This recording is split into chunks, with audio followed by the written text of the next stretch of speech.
ഞാനൊരു ജില്ലാ കളക്ടർ എന്നുള്ള നിലയിലല്ല ഞാനിവിടെ നിൽക്കുന്നത്. എന്റെ വ്യക്തിപരമായിട്ടുള്ള ഒരു അമർഷം രേഖപ്പെടുത്താനുള്ള ഒരു പ്ലാറ്റ്ഫോം മഹാവിപത്താണ് ഈ നാട്ടിൽ നടക്കുന്നത്. ഇതിനുവേണ്ടി കുറച്ചു പേര് ഇറങ്ങി തിരിച്ചിട്ടുണ്ട്. ഞാനിത് കളക്ടർ എന്നുള്ള നിലയിലൊന്നുമല്ല, എന്റെ വ്യക്തിപരമായിട്ടുള്ള അഭിപ്രായമാണ്. ഇതിന്റെ പേര് പറഞ്ഞ് എന്ത് ശിക്ഷ നേരിടാനും ഞാൻ തയ്യാറാണ്. എനിക്കതൊരു പേടിയുണ്ടായിട്ടൊന്നുമല്ല. എന്താണ് ഇതിന്റെ പിന്നിൽ നടക്കുന്നത് നിങ്ങളത് മനസ്സിലാക്കണം. കാര്യം എന്ന് വെച്ചാൽ അത്രയ്ക്ക് നാശമാണ് ഈ തെരുവ് പട്ടികൾ കാരണം ഇവിടെ ജനങ്ങൾ അനുഭവിക്കുന്നത്. അത് പറയാനായിട്ട് യാതൊരു മടിയും വേണ്ട. കോഴിയെ കൊല്ലാം, ഡെയിലി രാവിലെ കോഴിയെ കൊല്ലാം, ആടിനെ കൊല്ലാം.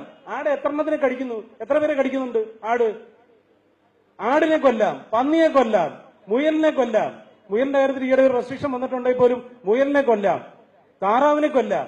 പട്ടിയെ മാത്രം കൊല്ലാൻ പാടില്ല. കാരണം ആട് കടിച്ചാൽ പേവിഷയം ഉണ്ടാകത്തില്ല, കോഴി കടിച്ചാൽ പേവിഷയം ഉണ്ടാകത്തില്ല, എരുമ കടിച്ചാൽ പേവിഷയം ഉണ്ടാകത്തില്ല, പട്ടി കടിച്ചാൽ മാത്രമേ പേവിഷയം ഉണ്ടാകത്തുള്ളൂ. ഇന്ത്യയിൽ 2800 കോടി രൂപയുടെ വിപണനമാണ് പേവിഷബാധയ്ക്കുള്ള ആന്റി റാബിസും ആന്റി ഇമ്മ്യൂണോഗ്ലോബിനും നടക്കുന്നത്. ഈ കമ്പനികൾ ഫൈനാൻസ് ചെയ്തിട്ടാണ് ഈ സ്ത്രീകൾ ഇതിന്റെ പുറകെ നടക്കുന്നത്. യാതൊരു സംശയം വേണ്ട, മനസ്സിലാക്കണത്. അവരുടെ ചെലവിലാണ് ഇവർ ഈ നാട്ടുകാർക്ക് പട്ടി കടിച്ചാല ഞങ്ങൾക്ക് അങ്ങ് വലിയ പ്രേമമാണ് ഈ പട്ടിയെടുത്ത് വീട്ടിൽ കൊണ്ടുപോകും, ഞങ്ങൾ വീട്ടിലോട്ട് എത്തിച്ചേരാം, വീട്ടിൽ കൊണ്ടുപോകും, ഓരോരുത്തരുടെ വീട്ടിൽ കൊണ്ടുപോയിക്കോ, യാതൊരു കുഴപ്പമില്ല. റോഡിൽ കൂടെ ഇറങ്ങി നടക്കാൻ പറ്റത്തില്ല. ഇവിടെ കാണുന്നില്ലേ എത്ര കുട്ടികളെയാണ് മുഖത്ത് കടിച്ച് വികൃതമാക്കിയിരിക്കുന്നത്. ഒരു പട്ടിക്ക് വേണ്ടി ഇത്രയധികം ഇത് ഉണ്ടാക്കുന്നതിന് യാതൊരു സംശയം വേണ്ട. ഇവർക്ക് NGOസിന് ഫൈനാൻസ് ചെയ്യുന്നത് ആന്റി റാബീസ് വാക്സിൻ ലോബികളാണ്, യാതൊരു സംശയമില്ല. ഇത് ഞാൻ ആധികാരികമായിട്ട് പറയുന്നതാണ്. ഞാൻ ബ്ലോഗ് എഴുതിയിട്ടുണ്ട്. കാരണം മെഡിക്കൽ സർവീസസ് കോർപ്പറേഷന്റെ മാനേജിംഗ് ഡയറക്ടർ ആയിരുന്ന സമയത്ത് 469 മരുന്ന് എനിക്ക് ടെൻഡർ ഫൈനലൈസ് ചെയ്യാം. പക്ഷേ ആന്റി റാബീസ് വാക്സിൻ ഫൈനലൈസ് ചെയ്യാൻ പറ്റത്തില്ല. അത്രയ്ക്ക് കിടമത്സരമാണ് കമ്പനികൾ തമ്മിൽ. കാരണം എന്താണ്, 250 രൂപയുള്ളൂ ആന്റി റാബീസ് വാക്സിന്. പക്ഷേ ആന്റി ഇമ്മ്യൂണോഗ്ലോബുലിൻ, അത് കാറ്റഗറി 3 വൈറ്റിനും മറ്റുമൊക്കെ ആയിട്ട് ആവശ്യം വരുന്ന ആന്റി ഇമ്മ്യൂണോഗ്ലോബുലിൻ ഞാൻ മെഡിക്കൽ സർവീസസ് കോർപ്പറേഷനിൽ ചാർജ് എടുക്കുമ്പോൾ 3800 രൂപ, മാർക്കറ്റിൽ 6500ഓളം രൂപ വിലയുള്ള 3800 രൂപയുള്ള ആന്റി ഇമ്മ്യൂണോഗ്ലോബിൻ ഹ്യൂമൻ വേരിയന്റ് ഇത് നിർലോഭം നമ്മുടെ മെഡിക്കൽ കോളേജുകൾ വഴി കൊടുക്കുകയാണ്. അത് കൊടുത്തു കഴിഞ്ഞാൽ ഉടൻ തന്നെ ഡോക്ടർമാർ പ്രിസ്ക്രിപ്ഷൻ എഴുതും. പ്രിസ്ക്രിപ്ഷൻ എഴുതി കഴിഞ്ഞാൽ തന്നെ അന്ന് ഏതാണ്ട് 8 കോടി രൂപയുടെ മരുന്ന് മാത്രമാണ് മെഡിക്കൽ സർവീസസ് കോർപ്പറേഷൻ വാങ്ങിക്കുന്നത്. കേരളത്തിൽ ഏതാണ്ട് 35-40 കോടി രൂപയുടെ മരുന്നാണ് ചെലവഴിക്കുന്നതെന്നാണ് കണക്കാക്കിയിരിക്കുന്നത്. അത് കുറച്ച് കൊണ്ടുവന്നു. ആന്റി ഇമ്മ്യൂണോഗ്ലോബിൻ കുറയ്ക്കാൻ പറഞ്ഞു. കുറച്ച് കൊണ്ടുവന്നതിന്റെ കാര്യം തന്നെ ഇതിനകത്ത് വളരെയധികം മിസ്യൂസ് ഉണ്ട്. അപ്പൊ ഇങ്ങനെയുള്ള ഇത്രയും 2800 കോടി രൂപയുടെ കമ്പനികൾ ഫൈനാൻസ് ചെയ്യുന്ന കുറച്ചു പേര് മുന്നോട്ട് വന്നിട്ട് പറയാണ് പട്ടിയെ മാത്രം സംരക്ഷിക്കണം. എന്റെ വീട്ടിലുണ്ട് 2 പട്ടി. ഞാൻ പട്ടിക്ക് എതിരായിട്ടുള്ള വ്യക്തിയൊന്നുമല്ല. 3 പട്ടി ഉണ്ടായിരുന്നു, 1 വയസ്സായിട്ട് ചത്തിട്ടുണ്ട്. ഞങ്ങളുടെയൊക്കെ എന്റെ പൊന്നോമനകളെ പോലെ, എന്റെ മക്കളെ പോലെ തന്നെ ഞാൻ വളർത്തുന്നതാണ്. പക്ഷേ എന്തുകൊണ്ടാണ് ഇതിനുവേണ്ടി മാത്രം, why this selective prevention of cruelty to animals? ഇപ്പൊ സുപ്രീം കോടതി ഇതിനെ സ്റ്റേ ചെയ്തിരിക്കുകയാണ്, അന്തിമ വിധി വരുന്നേ ഉള്ളൂ. ഞാൻ കേരള ഗവൺമെന്റിനെ ഞാൻ പറഞ്ഞു, I want to participate as a legal team in this case. Section 13 of the Prevention of Cruelty to Act clearly says nothing of this act will stand against the destruction of stray dogs in lethal chambers. ആക്ടിനകത്ത് പറയുന്നുണ്ട് stray ഡോഗ്സിനെ കൊല്ലുന്നതിന്, ഈ കാളയ്ക്ക് കുളമ്പടിക്കുന്നതോ മറ്റേ കാസ്ട്രേഷനോ ഇതൊക്കെ ചെയ്യുന്നതൊന്നും cruelty അല്ല. ഇതൊക്കെ മനുഷ്യന്റെ ജീവിതത്തിന് ആവശ്യമായിട്ടുള്ള കാര്യങ്ങളാണ്. Nothing of this act will stand. അങ്ങനെ ഒരു പ്രൊവിഷൻ അത് സ്ട്രൈക്ക് ഡൗൺ ചെയ്യാതെ എങ്ങനെ ABC റൂൾസ് എടുത്തിട്ട്, അതും പട്ടിക്ക് മാത്രമായിട്ടൊരു ABC റൂൾസ്, പട്ടിക്ക് മാത്രമായിട്ടുള്ള ഒരു ABC റൂൾസ് എന്താ കൊണ്ടുവരുന്നത്? അപ്പൊ അവിടെയാണ് നിങ്ങൾ മനസ്സിലാക്കേണ്ടത്. ഇത് ദയവ് ചെയ്ത് ഞാൻ കൊച്ചൗസേ സാറിന്റെ അടുത്തും പറഞ്ഞു, ഇത് സുപ്രീം കോടതിയുടെ ശ്രദ്ധയെ നമുക്ക് കൊണ്ടുവരണം. ഇതിനകത്ത് വലിയൊരു ലോബിയാണ്. കൊല്ലരുത്, പട്ടിയെ കൊല്ലരുതെന്നാണ് തീരുമാനമെങ്കിൽ കോഴിയെ കൊല്ലാൻ പാടില്ല, താറാവിനെ കൊല്ലാൻ പാടില്ല, പശുവിനെ കൊല്ലാൻ പാടില്ല, ഒന്നിനെയും കൊല്ലാൻ പാടില്ല. നമുക്ക് എല്ലാം ബാൻ ചെയ്ത് ഒന്നിനെയും കൊല്ലാൻ പാടില്ല എന്നുള്ളൊരു സ്ഥിതിവിശേഷം ഉണ്ടാക്കണം. അതല്ലാതെ പട്ടിയെ മാത്രം കൊല്ലാൻ പാടില്ല എന്ന് പറയുന്നതിനകത്ത് ഇതിനകത്തുള്ള പൈസ മാത്രമാണ് ഇതിന്റെ മോട്ടീവ് എന്നുള്ളതാണ് പ്രധാനമായിട്ട് മനസ്സിലാക്കുന്നത്. ഞാൻ കുറച്ചുനാൾ കോർപ്പറേഷന്റെ അഡ്മിനിസ്ട്രേറ്ററായിട്ട് ഇരിക്കുമ്പോൾ ഇവരുടെ തന്നെ ഒരു സൊസൈറ്റി ഉണ്ട്, ഹ്യൂമൻ സർവീസ് സൊസൈറ്റി. അവരാണ് ഈ ABC റൂൾസ് നടത്തുന്നത്. ഒരു പട്ടിക്ക് 750 രൂപ ആ പേര് പറഞ്ഞ് വാങ്ങിക്കുന്നുണ്ട്. വേറെ ആർക്ക് കൊടുത്താലും അവർക്ക് വിശ്വാസമില്ല. ഈ ആൾക്കാർ തന്നെ നടത്തുന്നതാണ് human service society. Of India. അവര് വന്ധ്യീകരിച്ചാൽ മാത്രമേ വന്ധ്യീകരണമാകത്തുള്ളൂ, വേറെ ആർക്കും കൊടുക്കാൻ പാടില്ല. അപ്പൊ ആ വകയിൽ വേറെ പൈസ ഉണ്ടാക്കുന്നുണ്ട്. അപ്പൊ ഇതൊരു വലിയ ബിസിനസ്സാണ്, അതാണ് മനസ്സിലാക്കേണ്ടത്. ബഹുമാനപ്പെട്ട സുപ്രീം കോടതിയിൽ എത്തിക്കേണ്ട കാര്യം ഇതാണ്.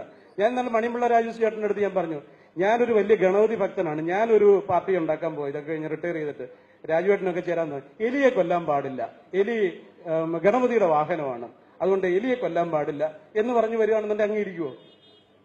അല്ലാതെ ശരിയുണ്ടല്ലേ? പട്ടിയെപ്പറ്റി കൊല്ലാൻ പാടില്ല എന്ന് പറഞ്ഞ് നിൽക്കുന്ന ആൾക്കാരുള്ള ഒരു നാട്ടിൽ ഓരോ മൃഗത്തിനെ ഓരോ ജാതിക്കാരങ്ങ് ഏറ്റെടുക്കാം, അതിനെ കൊല്ലാൻ പാടില്ല എന്ന് പറഞ്ഞിട്ടുള്ളത്. അപ്പൊ ഇതൊന്നുമല്ല ഇതിനകത്ത് നടക്കുന്നതെന്ന് പറഞ്ഞു കഴിഞ്ഞാൽ വളരെ വ്യക്തമായിട്ടാണെന്നുണ്ടെങ്കിൽ ഈ കാര്യങ്ങളെല്ലാം ഇത് വളരെ വ്യക്തമായിട്ട് തന്നെ പറയട്ടെ, ഇതിനകത്തുള്ള കച്ചവട താല്പര്യം മാത്രമാണ്. ഞാൻ കഴിഞ്ഞ കാലത്ത് 3 കൊല്ലം മുമ്പ് വെസ്റ്റ് ബംഗാളിൽ പോയി ഇലക്ഷൻ ഒബ്സർവറായിട്ട്. അവിടെ ചെന്ന് കഴിഞ്ഞപ്പോൾ എന്റെ ലൈസൺ ഓഫീസർ ഒരു ദിവസം വന്നില്ല. അപ്പൊ അദ്ദേഹത്തിന്റെ അടുത്ത് ഞാൻ ചോദിച്ചു എന്താ വരാഞ്ഞെന്ന് പറഞ്ഞു അദ്ദേഹം അവിടുത്തെ കെൻഡൽ ക്ലബിന്റെ പ്രസിഡന്റാണ്.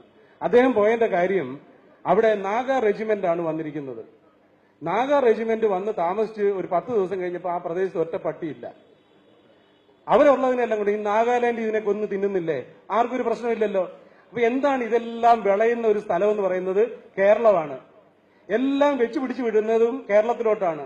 ഇവിടെ വന്നു കഴിഞ്ഞു കഴിഞ്ഞാൽ അവർ നാഷണൽ ഇമ്പോർട്ടൻസ് ഇവിടുത്തെ ചാനൽസ് കൊടുക്കും, ഇവിടുത്തെ ന്യൂസ് മീഡിയ കൊടുക്കും. അവർക്കൊക്കെയാണെന്നുണ്ടെങ്കിൽ പത്മഭൂഷണും പത്മവിഭൂഷണും ഒക്കെ കിട്ടും. കാര്യം ഒരു വലിയ കോസിന് വേണ്ടിയാ. ഞങ്ങളെ പോലുള്ള എന്തെങ്കിലും കാര്യം ജനങ്ങൾക്ക് വേണ്ടി ചെയ്യുന്ന ഉദ്യോഗസ്ഥന്മാർക്ക് കുറച്ച് ലോകായുക്ത കേസും കുറച്ച് വിജിലൻസ് കേസും കിട്ടും. ഇതാണ് ഇവിടെ നടക്കുന്നത്. എന്തെങ്കിലും ചെയ്തിട്ടുണ്ടെന്നുണ്ടെങ്കിൽ 4 വിജിലൻസ് കേസാണ് എന്റെ പുറകിലുള്ളത്. മരം വെട്ടിയതിന് വേറെ കേസ്, അല്ലാത്ത കേസ്, ഇങ്ങനെയുള്ള കേസുമായിട്ട് നിൽക്കുകയാണ്. കളക്ടറായിട്ട് പോലും രക്ഷയില്ല. ജനോപകാരപ്രദമല്ലാത്ത എന്തെല്ലാം പരിപാടികൾ ജനങ്ങൾക്ക് വിരുദ്ധമായിട്ട് ചെയ്യുന്നുണ്ടോ അവരെ എല്ലാം വലിയ വാഴ്ത്തപ്പെട്ടവരായിട്ടാണെന്നുണ്ടെ കൊണ്ടു നടക്കും. അല്ലാതെ ജനങ്ങൾക്ക് വേണ്ടി എന്തെങ്കിലും ചെയ്യുകയാണെങ്കിൽ തീർച്ചയായിട്ടും ഇത് നല്ല രീതിയിൽ എതിർക്കേണ്ട കാര്യങ്ങളാണ്.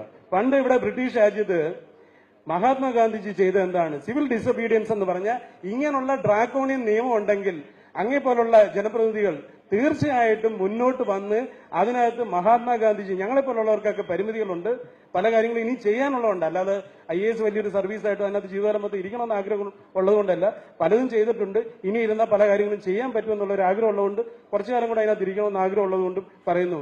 പക്ഷേ ഇതിനെതിരായിട്ട് ഒരു ശക്തമായിട്ടുള്ള ജനപ്രക്ഷോഭം ഉണ്ടായേ പറ്റത്തുള്ളൂ. This is selective. ഒന്നിനെയും കൊല്ലരുതെന്നാണ് ഈ നാട്ടിലെ നിയമം എന്നുണ്ടെങ്കിൽ I will be the first person. ഞാൻ ഒരു വെജിറ്റേറിയനായിട്ട് അതിന്റെ മുന്നിൽ നിൽക്കാൻ തയ്യാറാണ്. പക്ഷേ പട്ടിയെ മാത്രം കൊല്ലരുത്. അതിനുവേണ്ടിയാണ് ഈ ABC റൂൾസ് ഉണ്ടാക്കി വെച്ചിരിക്കുന്നത്. അതിനുവേണ്ടിയാണ് കുറച്ചുപേര് ഈ നാട്ടിലെ ഉള്ള കൊച്ചു കുഞ്ഞുങ്ങളെ, ഗർഭിണികളെ രാവിലെ ഒന്ന് എഴുന്നേറ്റ് നടന്ന് റോഡിൽ കൂടെ പോകാൻ പറ്റില്ല, പേടിച്ചിട്ടാണെന്നുണ്ടെങ്കിൽ റോഡിൽ കൂടെ നടക്കാൻ പറ്റത്തില്ല. എന്നിട്ട് ഞങ്ങളുടെയൊക്കെ നാട്ടിൽ പണ്ട് പറയുമായിരുന്നു, കൊക്കിനെ പിടിക്കാനുള്ള ഏറ്റവും എളുപ്പമുള്ള മാർഗം എന്ന് പറയുന്നത് കൊക്കിന്റെ തലയിൽ വെണ്ണ കൊണ്ടുവച്ച് അത് ഉരുകി കണ്ണി വീഴുമ്പം പോയി പിടിക്കുന്നതാണ്. അതിനൊരു വലിയ സൊല്യൂഷൻ പറഞ്ഞേക്കാൻ, വന്ധ്യീകരിച്ചാൽ മതി. വന്ധ്യീകരിച്ചു കഴിഞ്ഞാൽ ഉടൻ തന്നെ പട്ടി പിന്നെ കടിക്കത്തില്ല. പട്ടി പല്ല് സെറ്റെല്ലാം എടുത്ത് മാറ്റി വെച്ചിട്ട് പിന്നെ പല്ലില്ലാതെ ഇങ്ങനെ നടക്കും. ഇത് ആരെ പറയാ? അങ്ങനെ ഒരു 10-15 കൊല്ലം കഴിയുന്നുണ്ടെ എല്ലാ പട്ടിയെയും വന്ധ്യീകരിച്ചു കഴിയുമ്പോൾ പിന്നെ പട്ടിയേ ഉണ്ടാകത്തില്ല. എന്തോ ഒരു ഫൂളറിയാണ് ഈ പറയുന്നത്, എന്തോ ഒരു ഇംപ്രാക്ടിക്കൽ സൊല്യൂഷനാണ് ഈ പറയുന്നത്. അപ്പൊ ഇത്രയും മോശമായിട്ട് പറഞ്ഞിട്ടും എനിക്ക് ഏറ്റവും വിഷമമുള്ള കാര്യം എന്ന് വെച്ചാൽ മുരളി സാറിനെ പോലെ നമ്മളാരും പ്രതികരിക്കാത്തതാണ്.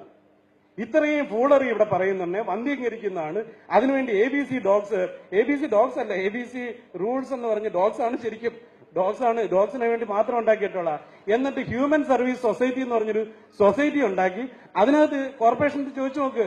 നിസാറിന്റെ അടുത്ത് ഞാൻ ഇപ്പോഴും സംസാരിച്ചു, എത്ര രൂപയാണ് കൊടുക്കുന്നത്? 780 രൂപ ഒരു പട്ടിക്ക്. അതല്ലാതെ വേറെ ആര് ചെയ്തു കഴിഞ്ഞാലും അവർക്ക് വിശ്വാസമില്ല. അപ്പൊ ആ വഴിയും പൈസ ഉണ്ടാക്കി, മരുന്ന് കമ്പനി എന്നുള്ള പൈസയും ഉണ്ടാക്കി.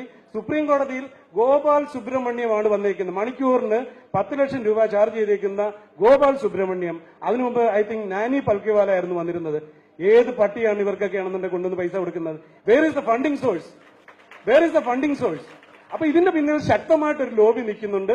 ഇത് എനിക്ക് ഇത്രയും രോഷം തോന്നാൻ കാര്യം എന്ന് വെച്ചാൽ, ഒരു ജില്ലാ കളക്ടറായിട്ട് 144 വളരെ വ്യക്തമായിട്ട് 144 പറയുന്നുണ്ട് ഡേഞ്ചറസ് ആയിട്ടുള്ള ആനിമൽസിനെ കില്ല് ചെയ്യാം എന്ന് പറഞ്ഞിട്ടുണ്ട്. അന്ന് ഒരു കളക്ടറായിട്ട് പോലും എനിക്കത് ചെയ്യാൻ പറ്റാത്തതിന്റെ രോഷമാണ് ഞാൻ ഇവിടെ പറയുന്നത്. ഈ ജനങ്ങൾ ഇത്രയും അനുഭവിക്കുമ്പോൾ ഇവിടുത്തെ ഭരണകൂടത്തിനൊന്നും ചെയ്യാൻ പറ്റാത്ത രീതിയിൽ ശരിക്കും ഭരണകൂടത്തിനെ വന്ധീകരിച്ചിരിക്കുകയാണ് സുപ്രീം കോടതി കേസും ബാക്കിയുള്ളതും കൊണ്ട് ഇവർ ചെയ്തിരിക്കുന്നത്. അങ്ങനെ ജനങ്ങൾക്ക് വേണ്ടി എന്തെങ്കിലും ചെയ്യാനായിട്ട് ഇവർ സമ്മതിക്കത്തില്ല. അതിനുവേണ്ടി ടോപ്പ് മോസ്റ്റ് ലോയേഴ്സിനെ ഇറക്കി തെറ്റിദ്ധരിപ്പിച്ച്, സുപ്രീം കോടതിയെ തെറ്റിദ്ധരിപ്പിച്ച് ഈ സെലക്റ്റീവായിട്ടുള്ള ഒരു പട്ടിക്ക് വേണ്ടി മാത്രമായിട്ടുള്ള നിയമം ഉണ്ടാക്കുന്നതിന് ഇതാണ് കാരണമെന്ന് സുപ്രീം കോടതിയെ ബോധ്യപ്പെടുത്താത്തിടത്തോളം കാലം ഇതിനകത്ത് ഒന്നും ചെയ്യാൻ പറ്റത്തില്ല. പട്ടികടി കൊണ്ട് 20,000 രൂപ ഒന്നി ചെലവഴിക്കുക, അല്ലെ പേ പിടിച്ച് ചാകുക. ഇതാണ് നമ്മുടെ വിധി. അതിനായിട്ട് നടക്കുന്നവർക്ക് ഇനിയും നാളെ ഭാരതരത്നം കിട്ടിയാലും അത്ഭുതപ്പെടേണ്ട കാര്യമൊന്നുമില്ല. അതാണ് ഈ നാട്.